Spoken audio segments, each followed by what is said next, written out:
This is Duke University. Hello, my name is Shai Ginsburg, and our guest today is Professor Rashid Khalidi, the Edward Said Professor in the Department of History at Columbia University. And I wanted first to ask you about your thoughts about the role of the historians at this time and place. Well, I mean, I think historians can do several things.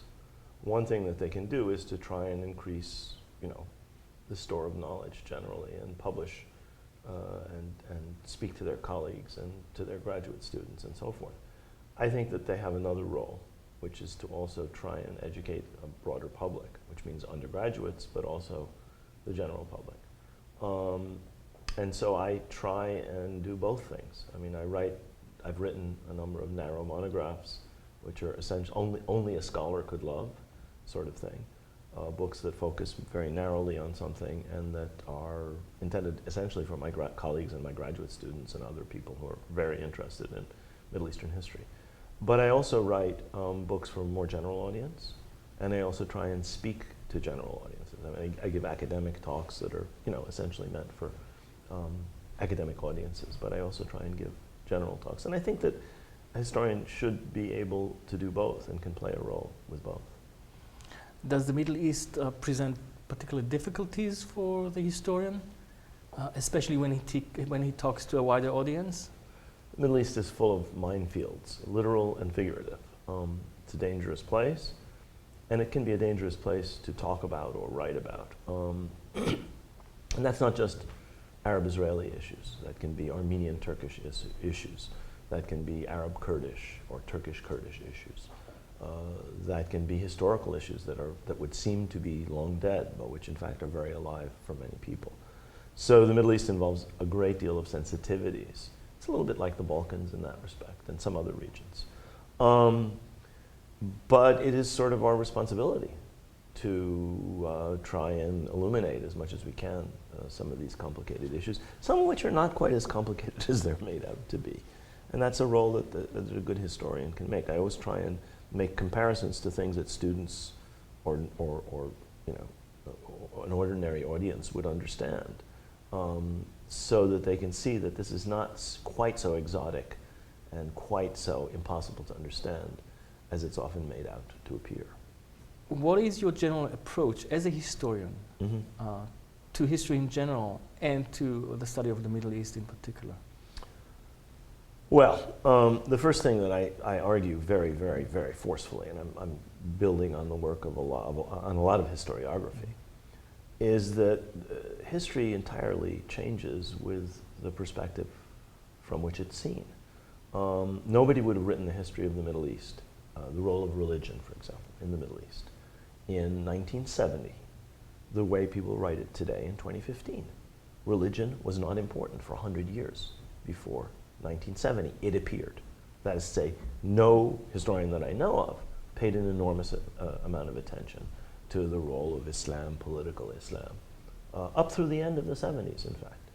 It was understood and believed that there was an inexorable secular trend, that modern state building had achieved certain things, and so on and so forth. And people wrote from the perspective of the time they were living in.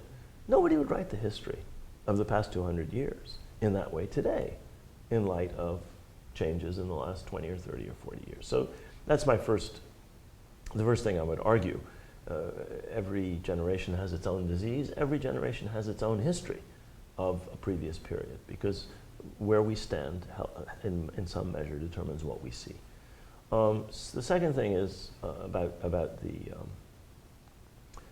the Middle East in particular, is that a lot of what people have said has proven to be not so solid as we once thought.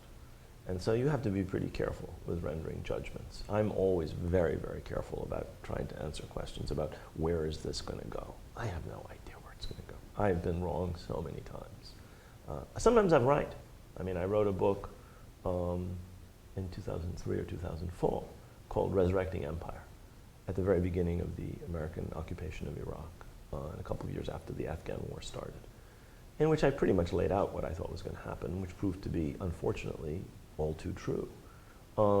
It's not to say I was predicting anything. It was to say that having looked at 2 centuries of imperial adventures in the Middle East, I could see why what the United States was trying to do in Iraq was not going to go well. And unfortunately, I was right. Talking specifically about the Israel-Palestine issue, are there any particular difficulties with teaching, writing, talking to the public about this issue? Talking to the public, yes. Talking to a student audience, less so, perhaps. As I said in my talk last night, most of what people think they know about Palestine is wrong. So with a general audience, you are talking to people who think they know a lot about Arabs and Israelis or about Palestine on the basis of the Bible, on the basis of entirely worthless books like Joan Peters' book From Time Immemorial. I mean, books that have no scholarly value whatsoever. Almost everything in the book is wrong.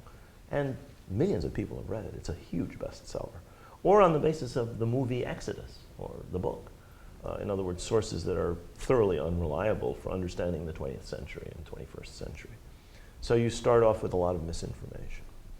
And the second thing you start off with is a lot of very strong beliefs. In fact, the more a person knows, the less a person knows and the stronger their beliefs are, the more of a problem you're going to have dealing with that. Because people really, really think they know things on the basis of their beliefs, which often, are not very sound. And that's a problem in talking to a general audience. I think it's decreased a little bit because I think that there is a better sense in much of the published scholarly literature of the realities of the 20th and 21st century in the Middle East.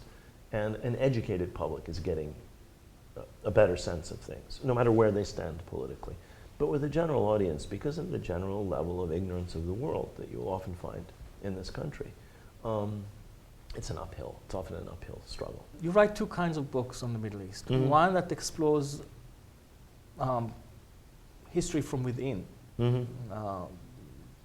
Arab nationalism, Palestinian history, and one history from without, of imperial imperial interventions, imperial engagement with the Middle East.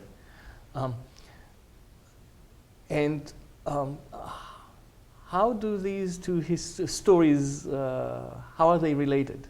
They're not exactly the same story. No, you're right. I think I'm following a little bit the path laid down by the person who was my supervisor at Oxford, Albert Hourani. He was deeply interested in this interplay. And so much of what he wrote was really about the internal evolution of Arab and Middle Eastern societies. But much of what he wrote was about the contact with and the interaction with the outside world. And in everything I teach, certainly, most of my classes, this is a constant, talking about that interaction. But you're right, I do write 2 different kinds of books. Some of them are much more inwardly directed, and some of them are much more focused on externals. The last book, Brokers of Deceit, is almost entirely focused on US policy. A previous book about the Cold War in the Middle East is almost entirely focused on Soviet and American approaches to the Middle East over 45 years. How they interact? They interact in very complicated ways. You have a war going on in Syria today, for example, which has to be understood in terms of 2 interlinked but separate dynamics. One is a civil war between Syrians with ethnic, sectarian, political causes. And one is a proxy war between regional powers that are fighting each other, using the bodies of Syrians as their tools, killing Syrians, in other words, to advance their interests, whether it's Turkey or Qatar or Iran or Russia or whoever. That's not easy to explain. I mean, read the good histories of the Spanish Civil War, and you'll see how hard it is to explain a conflict that is both a civil war and a proxy war. And that's what you've had 3 or 4 times now in the Middle East. That's what you had in Lebanon for 15 years. That's what you have had in Iraq since 2003. And that is what you have now in Syria. So that's a perfect example of how hard it is to do this. Has your view of the Middle East changed over the many decades that you've been writing about this? And in Yes. particular, have your view of the Israeli-Palestinian conflict changed over Yes. this period of time? Yes, yes. My view of many things in the Middle East has changed. When I started, I had a much less jaundiced, much less critical view of Arab nationalism, for example. I now repudiate some of the things that I wrote in my first book, which was published 35 years ago, and was really written in the early 70s. I just think I was wrong about many specific things about Arab nationalism. About Palestine, again, I think I have a much more jaundiced view of Palestinian nationalism than I did as I see it now, when I was a kid, when I first started working on these subjects. And I think my understanding of the conflict has also evolved over time. In some cases, I've come back to views that I held when I was much younger. And in other cases, I've discarded views that I don't really think make sense anymore. And I mean, I could go into specifics, but some things really you learn over time about. So can you talk in this context about your latest project and the latest iteration of your understanding of the conflict? Yeah, well, this is a book which, I mean, I'm now chair of the history department, which is a more than full-time job. It's actually a full-time job for maybe 3 people. And I'm doing that as well as teaching, as well as coming to Duke and giving talks and going elsewhere and giving talks. So I'm not able to do much about this book. I started working on it during a sabbatical. And it's an attempt to frame the conflict, which I think is completely misunderstood, in terms of 100 years war on the Palestinians. And I'm going to do that in a way which is a little different from many of the things that I've done before, in that this is going to be a book that will have what I hope is a sophisticated framework and analysis, but will be meant for a more general audience. And I hope to do that by talking about things either in my experience or through documents or through personal experiences of other people as shown in their biographies or autobiographies, or documents that I have from them or about them over that century. So it's not just going to be another boring narrative history, I hope, whenever I get to really writing it. It'll be something that'll be more easily approachable for a general audience. Inshallah, I mean, if I ever get to write it.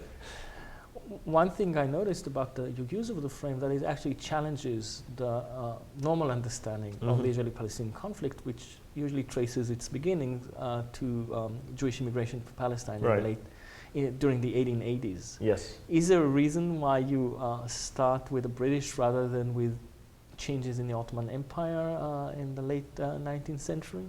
I mean, I've done a lot of work on that earlier period. The book Palestinian Identity goes back to that period. And I think to understand developments there, you do have to go to the 19th century. I mean, to understand Zionism, you have to go to the 19th century. And to understand the evolution of Palestinian society and politics, you have to go to the 19th century, or at least the pre-World War I period. But, and there will be a prologue in the book that talks about the earlier period, so it's not like I will ignore it. But I actually believe the proper frame for understanding this is with the Balfour Declaration and with this issue being taken up by the great powers. I don't think we would have any of the outcomes that we have today, without exception, but for the way in which the great powers have acted in Palestine. The British, the Americans and the Soviets, the British and the French, other external actors. I'm not saying they've defined outcomes. Palestinian resistance, the evolution of Zionism and of the State of Israel, Arab actors, they've all played a huge role. But the framing that I'm giving to this book reflects my belief that when Balfour issues this declaration, and when this becomes, consecrated in the new international post-World War I regime, that completely changes everything. The Zionist movement is not just some national movement or some colonial movement, or both, which is what it is. It becomes patronized by the entire global system. The League of Nations is supporting the establishment of a Jewish national home and is suppressing the existing indigenous population of Palestine. That's not just a Zionist imperative. It's not even just a British imperative. It's an imperative of the League of Nations mandate system. Same thing happens after World War II, as the Americans and the Soviets move into the space formerly filled by the European great powers. So I think it's a legitimate way of framing this. You can make an argument that no, you have to put the Palestinians and the Israelis at the front of the stage. And as you'll see whenever the book is finally finished, they are on the front of the stage. But the framing, I think, has to be the framing that I'm giving it. But we'll see. My thinking may evolve as I write this. One of the things that this framing does is to emphasize even more, if such a thing needs more emphasis, the question of violence and of certain kind of violence. Conflict may not necessarily involve physical violence, but war does. What is, how do you see violence in this context of the new framing of the... Well, the rubric I'm going to use is a war. This is a war on the Palestinians. You know, it's mainly seen in some quarters as a war on the Jewish people, or a war on Zionism, or a war on Israel, or a war on Jews. I'm framing it differently. I'm arguing that if you look at it from the perspective I'm trying to put forward, this has been a war on the Palestinians, fought by different parties. The British did most of the dirty work up until World War II. Other actors, the Zionist militias, and then the army of the State of Israel, and then the Jordanian army or the Syrian army or Lebanese militias played different roles in this. So violence is omnipresent. And violence is present in any colonial situation. It's there intrinsically. I mean, read Frantz Fanon, read any number of books, novels, Camus, L'Étranger. Violence is always there in the colonial situation, and it's not, you know, the kind of spectacular violence. It's grinding, everyday brutality and humiliation and subjugation and control. That's violence. All of that is violence. A checkpoint, a cattle herding barrier like the Qalandia crossing is violence incarnated. It's not just the gun towers, and it's not just the guns. It's the way in which people are subjugated, controlled, humiliated, forced through a set of procedures. And this is often procedural violence. Well, you can't do this without a permit. You can't get the permit without this. You have to come in and give us the names of all of your cousins who are this, or you can't get medical treatment. That's violence. That's violence. That's doing violence, people having to have babies at checkpoints. That's violence. So violence is threaded through the whole nature of the conflict. But you're asking, I think, a different question. You're asking about the violence of the colonized, of the oppressed. And I mean, I have a nuanced view of that. I mean, I was living in Lebanon in the 1970s and early 80s, at a time when the Palestinian national movement was committed, nominally at least, committed to armed struggle. In fact, they were moving in another direction, even though they maintained that verbal commitment. And I know that there were important intellectuals who were very critical of that from different perspectives. Either the Palestinians weren't doing it right or doing it enough, or that whole approach was mistaken. And not just intellectuals, Palestinian leaders. Some of them were very skeptical or wanted to be more militant. And I think it's a much more complicated question than it's sometimes, than it is sometimes understood to be. So I mean, it'll be something that'll be maybe a part of this book, but it's not an easy issue to address. You know, how does the colonial power respond best? Does it respond to violence? Some people would argue that's the only thing that makes it respond. But you have to look at those things over a very long durée sometimes. And you know, one of our problems with Palestine is everybody thinks it's sui generis. Everybody thinks it's unique. Nothing ever has been like it. Rubbish. There are acres of Middle Eastern history to which it should be compared. There are dozens of examples of externally supported colonial settler states. Dozens, literally dozens. Each is different. None of them will give you an automatic comparison to Palestine, Israel. But I think you have to understand that range of alternatives to seriously consider a question like violence. Thank you very much. I'm so happy that you were able to be here today. It's a pleasure. Thank you.